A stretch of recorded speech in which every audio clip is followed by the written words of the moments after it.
Hey YouTube, I just wanted to give you an update here on this vertical grower tower.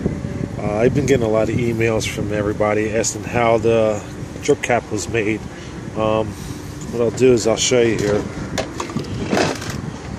All I did was I took a regular cap and I had leftover fence posts when I cut it down to 6 feet, and what I did was I glued it on top like that, so that way this would still sit on top of the thing and all this was glued on. And then what I did was I drilled the holes on the inside. You can see it right here where I glued it, and then I had the silicone the outside of it just to keep it from leaking. And there's the inside. I drilled the holes and then just shooting out the top. The reason for this here is I was able to hook a tube up to it. When I wanted to change the nutrient solution, I can drain it out and just flush it with the clean water and then add my nutrients to it. But I've changed this and made a new version. It was a lot simpler. I'll show you here. Here's another one I made. If you look inside, you can see I got a PVC pipe in there. Actually, it's a CPVC. It's a 1/2 inch. It's for hot and cold water. And let me just take a look in the top. I'll pull it out for you. What it is it's a bottom of a iced tea bottle. But I made a little support and I put a knob on top, so that way I can screw it into the top of the pump. And then that way I can just pull the whole assembly out.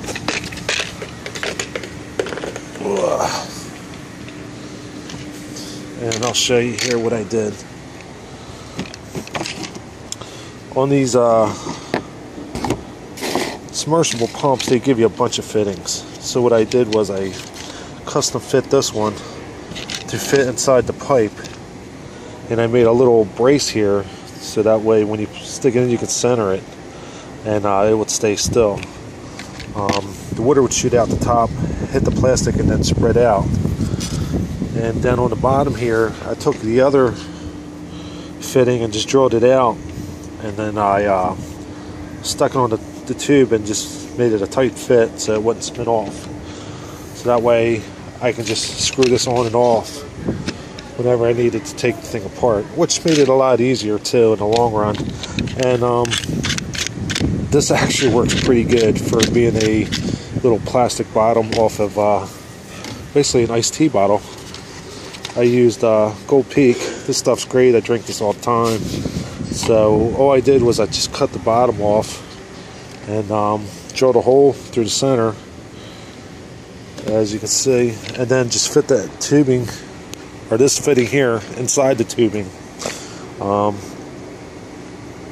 it works great, and it's cheaper. There was less aggravation than sitting there drilling holes, silicone and all this, gluing this on there, and all that. So it was just easier to go this route.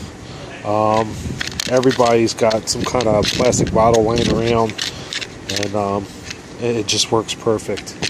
I am going to come up with another video where I've made a little window garden out of these bottles stacked up. I made a planter out of it. I'll make a video here soon of it, and I'm going to make another video actually explaining how I made the whole tower, all the improvements I made to it, and just how easier it was.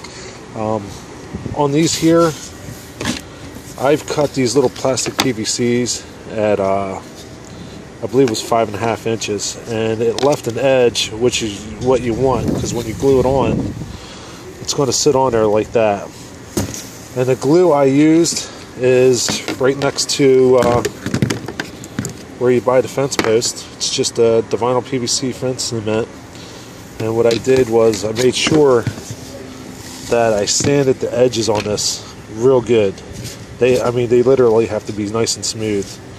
And then just put the glue on and set it on there and just hold it on place until it's set up, and then just work my way down. Hopefully this helps you. I mean, like said, everybody's been sending me a lot of emails on how this worked. All I did was just simplify it, Just made it simple without going, trying to make a better mousetrap, literally. But just seems like it works better that way.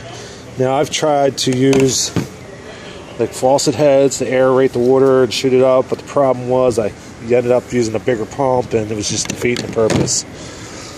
So hopefully this helps, and if not, send me an email and I'll try to set you on the right track here, and hopefully you guys come up with a nicer version than I do. But I'll make like I said again, I'll make another video explaining how the whole thing was made, little improvements I made, and I'll keep you up to date. All right, thanks everybody. I'll talk to you later. Oh, and thanks to Slee Stacks Rules for posting my videos up on his website. Guys, check him out. He's got a pretty neat website there with a lot of DIY projects. A couple of them I've used and had great success with them. So give him a try, and I'll talk to you guys later. See you, bye.